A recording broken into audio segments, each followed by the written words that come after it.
Quase que diariamente alguém me pergunta por que os jovens estão infartando mais cedo. Seja aqui no meu consultório, seja aí nas perguntas que vocês fazem nos meus vídeos, seja no direct do Instagram, perguntas lá no TikTok, todo mundo, alguém quer perguntar por que está tendo tanto caso de pessoas jovens com menos de 40 anos de idade infartando. Eu não sei. E claro que como médico de doido todo mundo tem um pouco, cada um começa a levantar suas hipóteses. Mas hoje, aqui nesse vídeo, eu vou trazer um caso de vida real, mostrando para vocês o que aconteceu com um jovem de menos de 40 anos de idade infartar, e vou falar para vocês várias possibilidades e, claro, vou falar qual é o caso desse meu paciente. Então, bora lá comigo.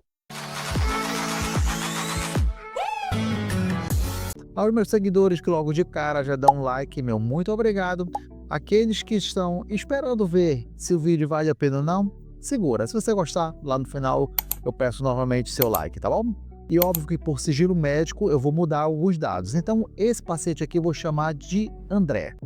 O André, 37 anos de idade, chega comigo no meu consultório para fazer uma segunda avaliação. Ele queria uma segunda opinião sobre o caso que ele infartou com 37 anos de idade. E ele queria saber qual a causa, porque até o momento ninguém conseguia dar uma explicação plausível para ele do porquê que ele tinha infartado. A história dele foi mais ou menos o seguinte: estava num dia normal, dia de trabalho, começou a sentir uma dor, um desconforto no peito, mas ele não conseguia sentir como era uma dor, um mal-estar, sabe? Uma sensação de desânimo, uma fraqueza ou cansaço. Depois começou a sentir dor nas costas, mas passou o dia e tudo bem, era uma dor que ia e voltava, não era aquela dor assim, sabe, que faz a gente se preocupar. Mas no outro dia o negócio piorou, o negócio foi intenso e ele foi para o hospital. Chegou lá no hospital, é óbvio, de praxe, dor no peito, vai fazer enzimas cardíacas, vai fazer eletro, e não deu nada. Mandaram de volta para casa. Aí já dá para ver que o negócio começa a preocupar. Mas quando foi à noite não teve jeito. Ele teve que voltar, e aí quando ele voltou, estava lá o eletro dele alterado, já estavam as enzimas cardíacas alteradas, mostrando que realmente ele estava tendo um infarto ali comprovado em um jovem de 37 anos. E é óbvio, quando chega nessa situação, o médico começa a questionar o motivo. E o primeiro deles, e aqui lá vai os motivos do porquê que um jovem infarta. O primeiro, o maior de todos, todo médico vai perguntar logo de cara. Você está utilizando droga? Você faz uso de cocaína? E ele jurou de pé junto que não faz uso de nenhum tipo de droga ilícita. E a cocaína é a principal de todas. Por quê? Porque a cocaína, ela fecha a artéria. E aí a segunda coisa que vem na mente é o quê? O uso de testosterona. E aqueles que gostam de defender o uso de testosterona em doses suprafisiológicas. Porque testosterona é bom, vai dar energia, vai dar massa muscular, vai lhe ajudar a emagrecer, você vai ganhar mais ânimo, vai ganhar disposição. E tudo isso é verdade. É real, só que não contam também o lado negro da testosterona. Veja só, usar a testosterona em doses fisiológicas, o que seria isso? É aquela pessoa que está com uma testosterona baixa e eu aumentar essa testosterona para os níveis normais, ótimo, está totalmente recomendado.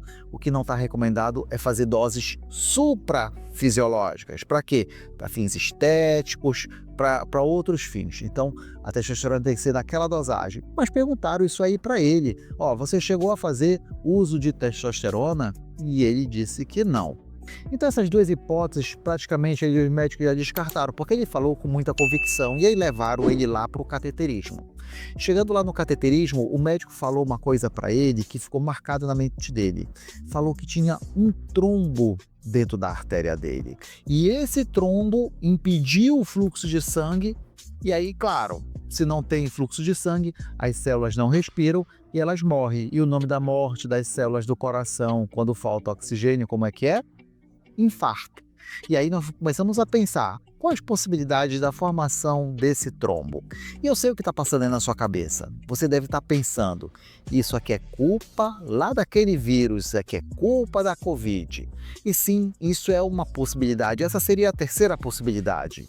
Então veja, nós já descartamos o uso de cocaína, de drogas, já descartamos o uso de testosterona e Covid. Não, ele não teve Covid, ele fala que ele nunca teve. Eu perguntei para ele, mas será que não foi alguma outra virose que possa ter provocado isso? Olha, uns 15 dias antes, tiveste febre, alguma coisa, e ele não teve nada. E ele falou assim para mim. Doutor Cota, não, inclusive já fui até vacinado contra a Covid. Aí é óbvio, vocês vão pensar, então a culpa é da vacina, achamos a causadora, porque a gente sabe que algumas das vacinas, sim, elas aumentam a coagulação intravascular e pode ter formado aquele trombo, ter coagulado, ele ter infartado. Pois bem, essa aí realmente é uma das possibilidades. Só que aí quando eu fui pegar o laudo do cateterismo dele, algumas coisas me chamaram a atenção. Veja, eu estou falando de um paciente jovem de 37 anos, e esse paciente jovem de 37 anos, ele tinha 2 placas de gordura. Uma placa na descendente anterior, que é uma artéria do coração, com 30%, e a outra placa na coronária direita, também com 30%. Ah, doutor Cota, mas 30% não tem como entupir, não tem como provocar um infarto, uma placa de 30%. O senhor mesmo já falou várias vezes que para começar a dar sintoma, tem que ter mais de 50%. Então isso daí não pode ter sido a causa dele. Pois é, só que justamente o local dele bate exatamente com o local daquela placa. Agora deixa eu explicar aqui para vocês. A culpada foi sim aquela placa. E eu sei que vocês podem estar achando estranho, mas peraí, tinha um trombo, não foi por gordura que entupiu, foi por um trombo, foi um coágulo. Nós cardiologistas, nós sabemos que uma placa de 30% até 50%, ela é mais perigosa do que uma placa de 80% e 90%. Por quê? Porque essa placa com 80%, 90%, ela vai entupindo de forma progressiva, ela vai provocando dor no paciente, essa dor vai limitando ele, ela vai aumentando de forma progressiva, mas ela não vai entupir de forma súbita, que nem acontece essas placas menores. Essas placas menores, elas podem ser muito moles, sabe, uma placa só de gordura, que é uma placa molinha, aí ela quebra e na hora que quebra a placa, o que acontece? É como se formasse uma ferida. E o que acontece quando a gente tem uma ferida? O sangue coagula, e aí o sangue coagulou, entupiu a artéria e ele infartou. Então essa daí foi a causa do infarto dele, foi essa placa de gordura. Eu sei que muitas das vezes a gente começa a pensar em outras causas, por exemplo, você pode ser que esteja pensando em arritmia. Não, arritmia não leva a infarto. Eu pensei em um vasoespasmo, quando ele começou a conversa, a artéria ela fecha e depois ela abre, mas logo depois que ele falou que tinha um trombo, eu digo não, então não pode ser. Então veja o tanto de possibilidades e não tem como. Você aí muitas vezes me pergunta, Doutor Cota, o fulano com 30 anos infartou, por que ele infartou? não tem como dar uma resposta, porque eu falei para vocês aqui vários motivos do porquê que a pessoa infarta. No caso dele, por formação de uma placa de gordura. Mas veja só, é um paciente jovem. Paciente jovem já infartou pelas formas normais. Isso normalmente a gente espera em pessoas com 50, 60, 70 anos. E um detalhe importante, esse paciente não tinha fatores de risco. Ele não tinha hipertensão, não tinha diabetes, não fumava, não tinha histórico familiar. Tudo que eu pensei assim, investigar o colesterol dele, triglicerídeo, estava assim, o colesterol dele um pouco alto, tudo bem, mas não era nada exorbitante. O colesterol dele estava dando, se eu não me engano, 202. Um pouco acima da média, mas nada demais. Ué, então por que ele infartou? Não sei. E como sempre, a maioria das vezes é uma resposta multifatorial, mas teve duas situações que me chamaram a atenção. O primeiro, ele era sedentário. E olha, sedentário, ó, há anos. E ô coisa boa para tirar a inflamação do corpo é a prática da atividade física. Os sedentários têm o corpo inflamado, essa inflamação atrai o colesterol para poder entupir. E o segundo motivo, ele estava obeso. Quando ele chegou comigo na consulta, ele já estava com 104 quilos, isso porque ele já tinha perdido mais de 10.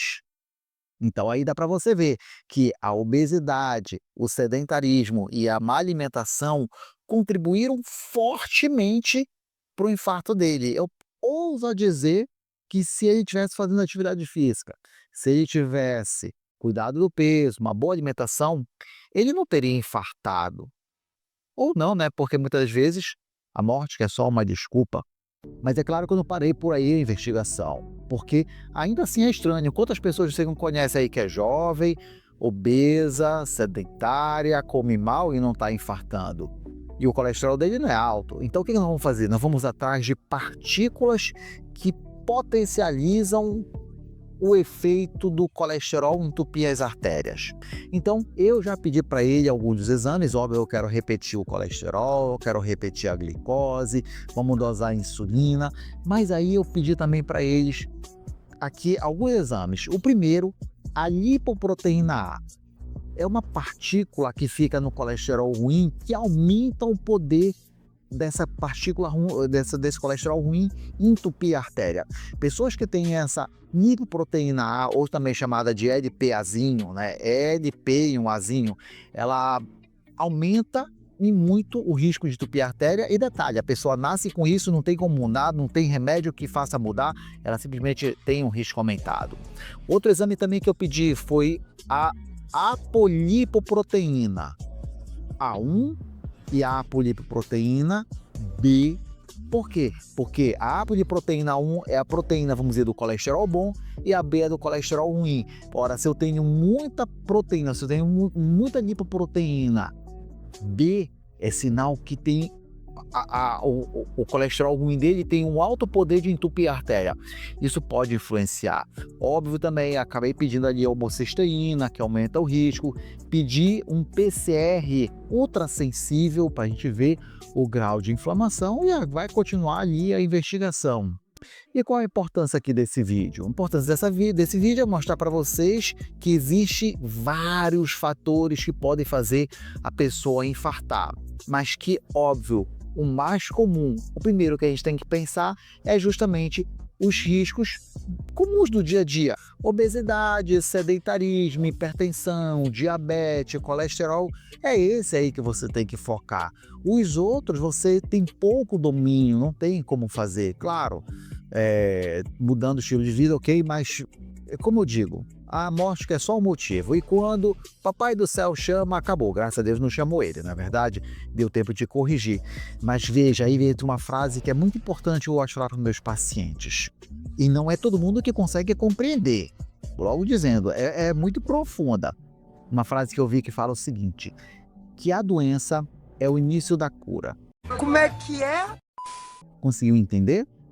A doença é o início da cura. Ora, a doença dele, que foi ali um infarto, levou a ele a repensar na vida dele e mudar o estilo de vida dele, que ele já começou a fazer. Então, a doença dele principal era o quê? A má alimentação, a preguiça, o sedentarismo. Era essa a doença. O infarto foi só consequência da doença de base dele. Então você que tem medo de infarto, o que eu digo para você? Vá adotar um estilo de vida saudável. Procure fazer seu check-up, se o médico passa o remédio, tome seu remédio, tenha uma boa alimentação, controle do peso, é isso. E o resto, deixa na mão de Deus, porque quando ele quer, meu amigo, não tem ninguém aqui que segure. E tem mais também. E se ele não quiser que você infarta, você não infarta mesmo, ponto e acabou. Mas você tem que fazer a sua parte de adotar um estilo de vida saudável. E se você gostou desse jeito que eu passo aqui o vídeo para você, trazendo essas histórias de vida real, dá um like. Você chegou até aqui e você gostou, então, poxa, dá um like, ajuda demais aqui. Tá gostando do jeito que eu tô passando? Então aproveita, se inscreve no canal para continuar recebendo vídeos que nem esse, conteúdos que nem esse, de fácil entendimento com uma pitadinha de humor. E dúvida, já sabe, tem lá nossa live Pinga Fogo, segunda-feira, de 18 horas, horário de Brasília. Um forte abraço, Deus abençoe todos vocês, nos veremos no próximo vídeo.